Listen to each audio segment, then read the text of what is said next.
Hello, everyone. My name is Carlos Aguilar. I'm a film critic here in Los Angeles. It's my pleasure to be here tonight. Please help me welcome the director of Titane, Julia Ducournau.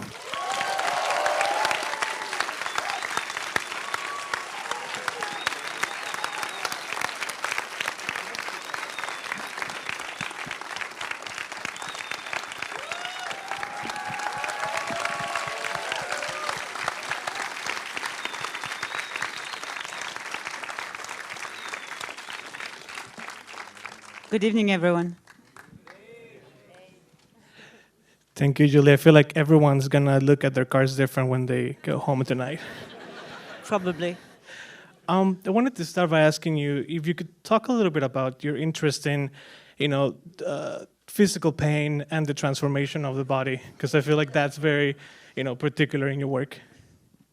It is actually. I do think that bodies, my characters' bodies, is a very good ground to talk to yours, actually.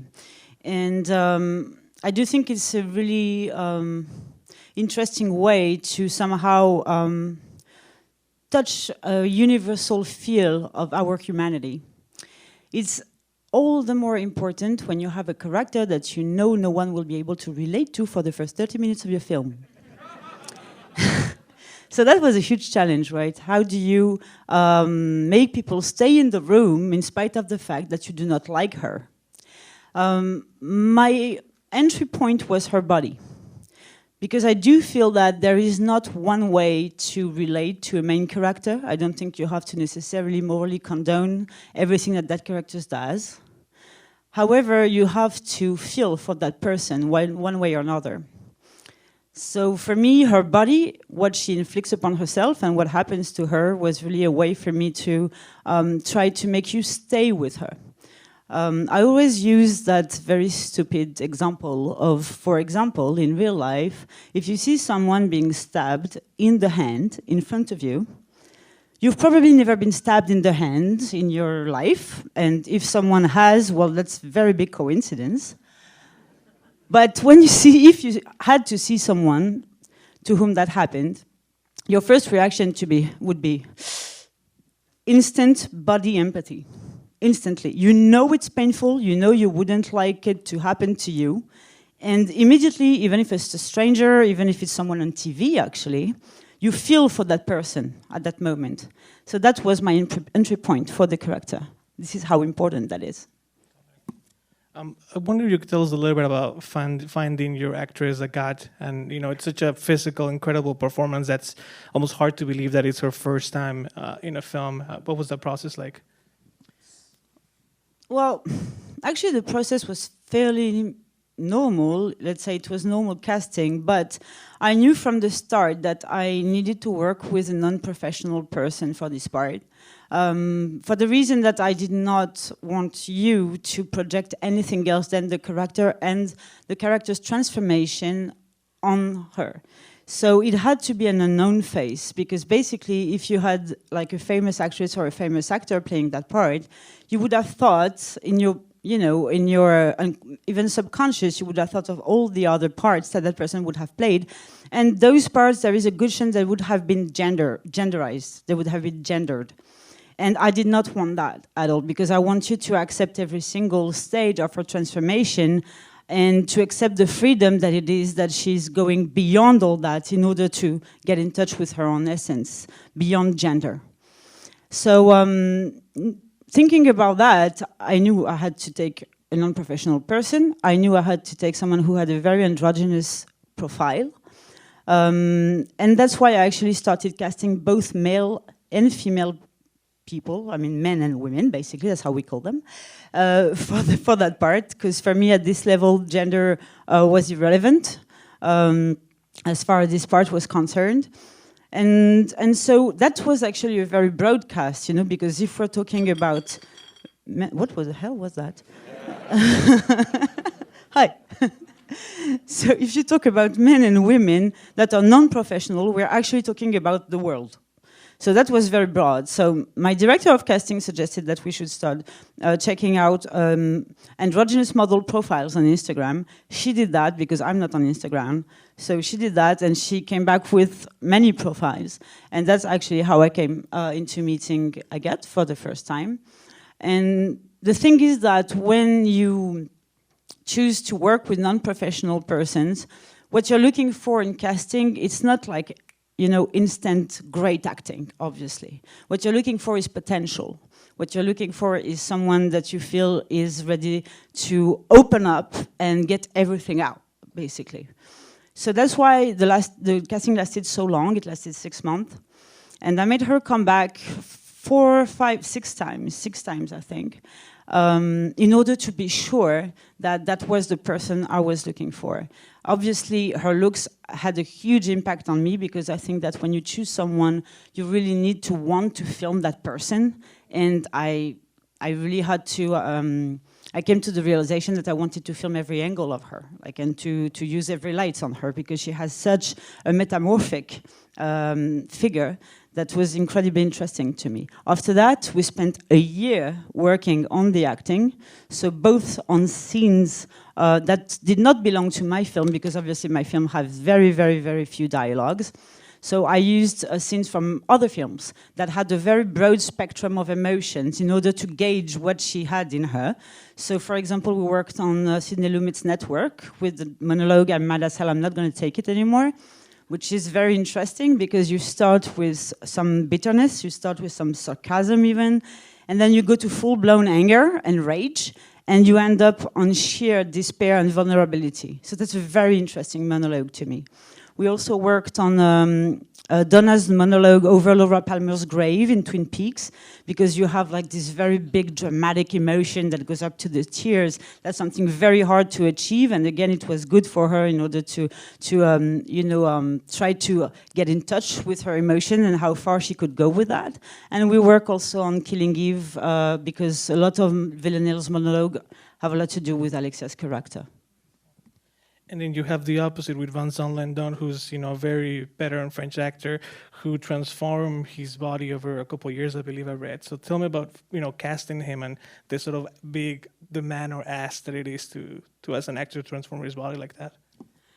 Well, from the start, I knew I wanted to mix the energy of a newcomer that is very raw and all over the place, but at the same time, like, incredibly intense, and the one of a very famous actor who is way more channeled, but at the same time is way more precise. And I thought that would be very interesting to mix both of them and to see how they would complement each other on set, which they actually brilliantly did. So Vincent, I actually wrote the part for him because I've known him for 11 years now. We've been friends for that long. We actually never talked about work, actually not about working together. It never came up.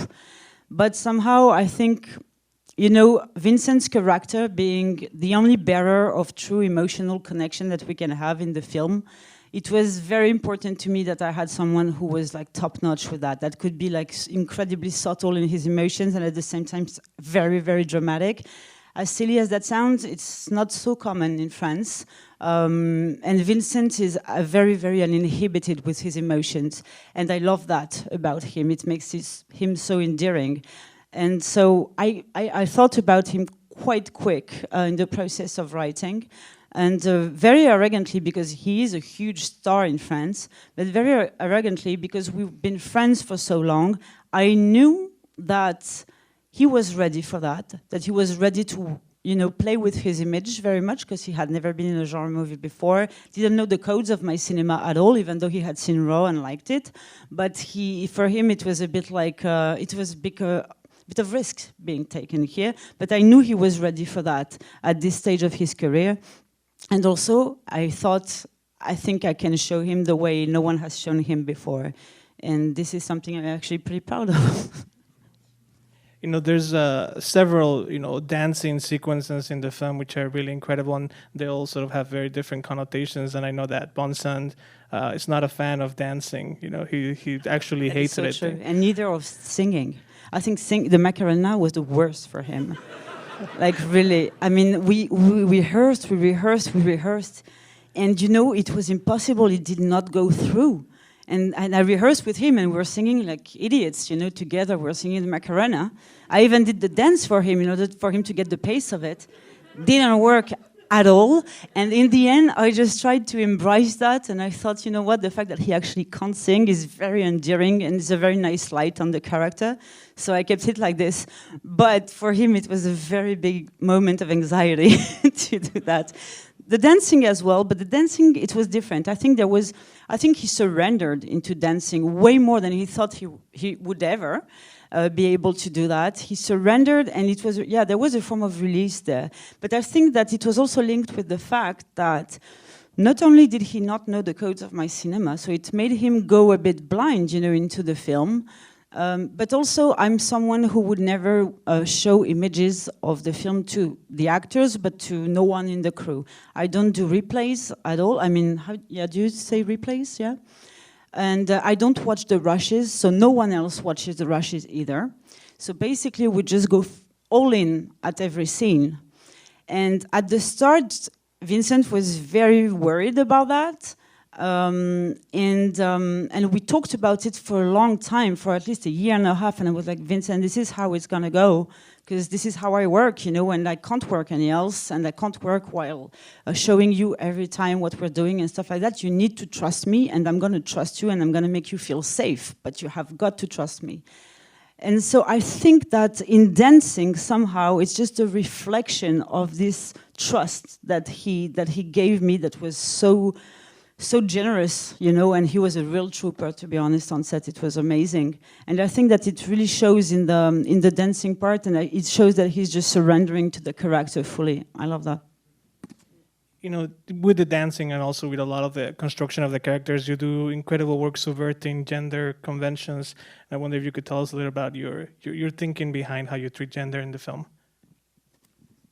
Well, I think that in order to debunk stereotypes that are linked to gender, you have got to show them first.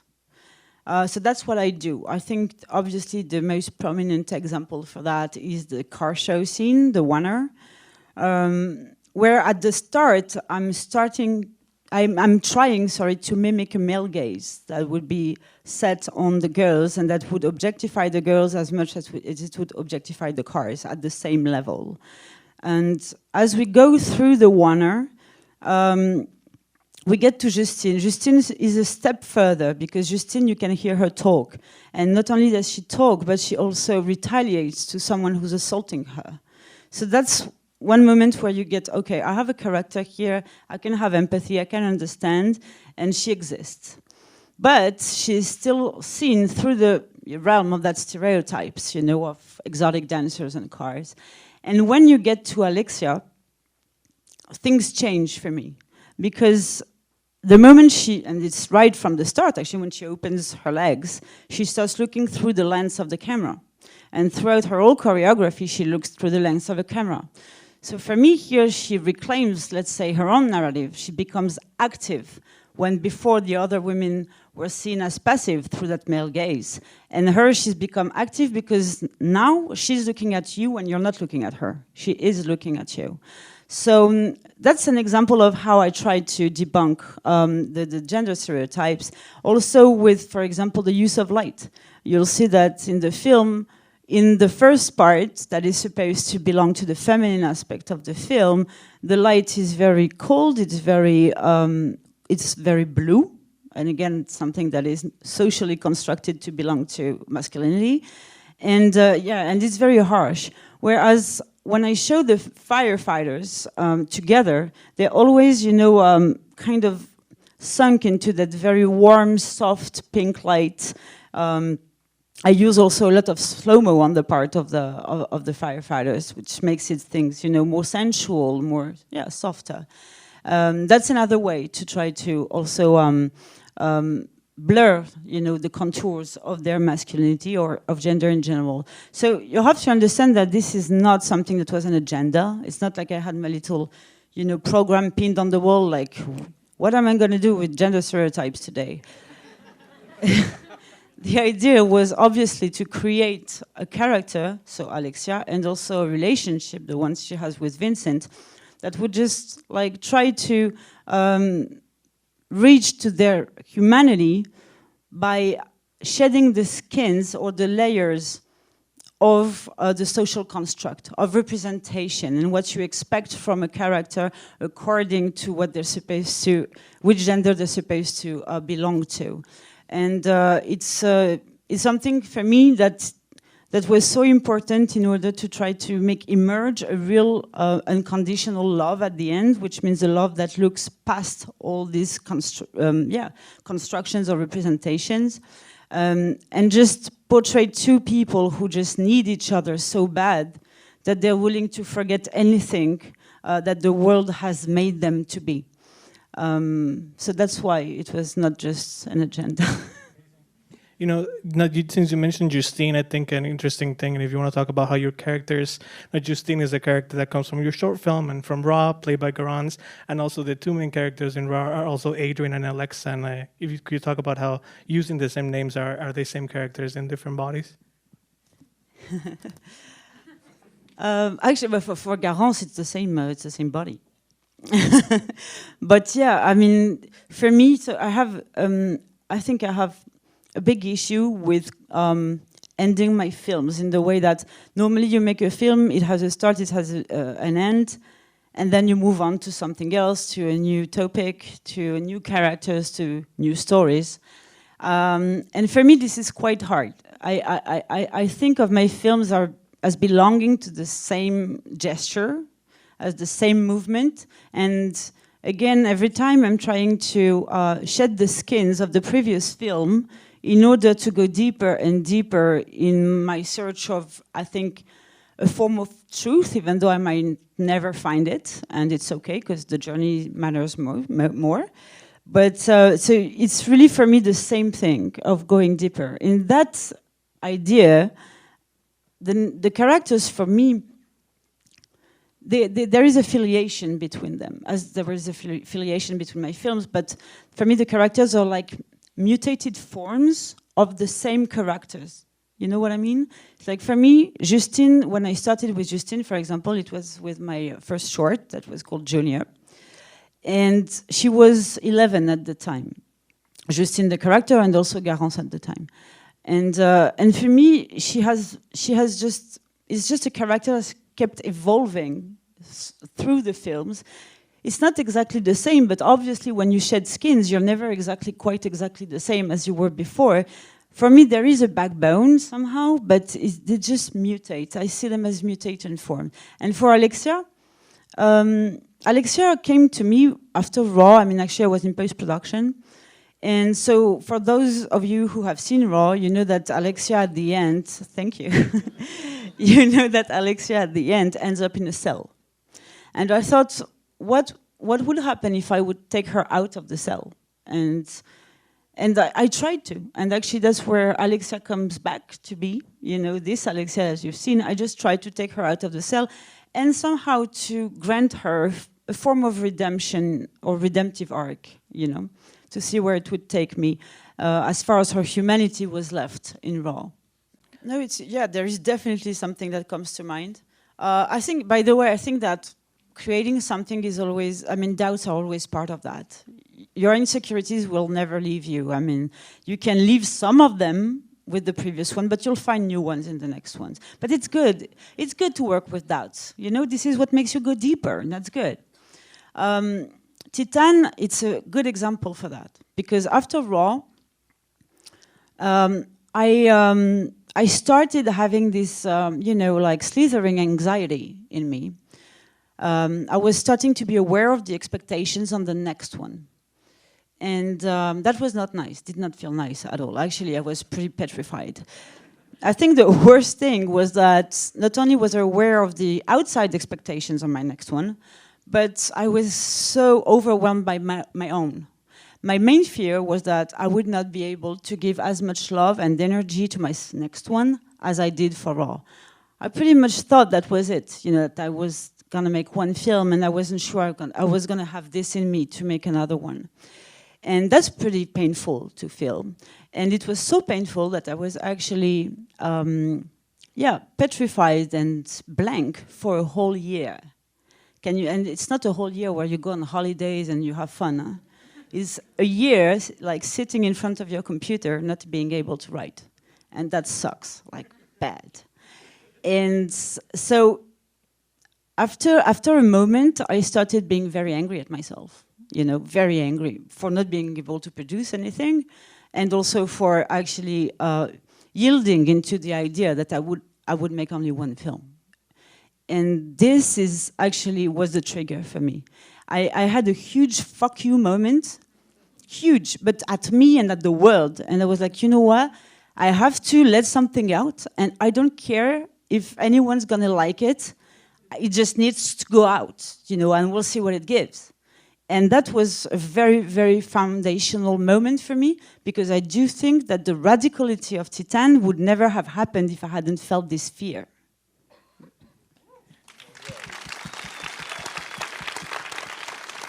And we have time for one last question over here. He's asking about the references, the car, automobile references. Well, the first thing is, I'm going to explain to you how I got to that, and that's actually pretty simple. I had the idea for the last scene first. I started with the last scene, because I started with this feeling of a hope, of optimism, this idea of a new world, of a new humanity, of love, of this unconditional love, and I wanted you to feel to feel that and to leave the room with that feeling. So I had this idea of this newborn that was monstrous, but stronger, thanks to its monstrosity. You know, something that had been seen as an abnormality at the start feels like it's actually very alive, very strong, and born in love, which is a huge difference when you see the first part of the film. So I started with this idea and this feeling, and so I walked my way back to the beginning in order to actually start writing the structure of the film and the elements of the film of how do I get there. Well, the how do I get there, when you know what's gonna be born at the end, is pretty easy. At one point, I can't lie about it. You know, it has to come from something that is not human. And it has to come from something that is metallic. And at this moment, cars burst into my head, because cars somehow represent patriarchy in a very weird way. It can also represent masculine toxicity somehow. And especially like when you think about the male gaze I was trying to reproduce, this is a good example for that, you see? And somehow I feel that I tried to create something that was going beyond this idea of patriarchy, this idea of power, where actually my character would not only be free to express her desire with that car, but also a moment where they would be equal, but equal in desire, not equal through the eyes of someone else, for them, between them, in their intimacy. And that's, I think, again, a way of reclaiming the narrative over the patriarchy that can represent the car. You know what I mean? So a real true moment of intimacy, and that's how I filmed it, actually. I always wanted people to believe in that moment, and to believe in this, and in the fact that it is, that it can be sensual, that it can be real, actually, that you can really feel it, rather than a freak show or something like that, where you know, something that would be only shocking or anything like that. For me, it's a real scene where she expresses a real desire, which is the first time from the start of the film, from someone that doesn't express many emotions. So that's something that I take pretty seriously.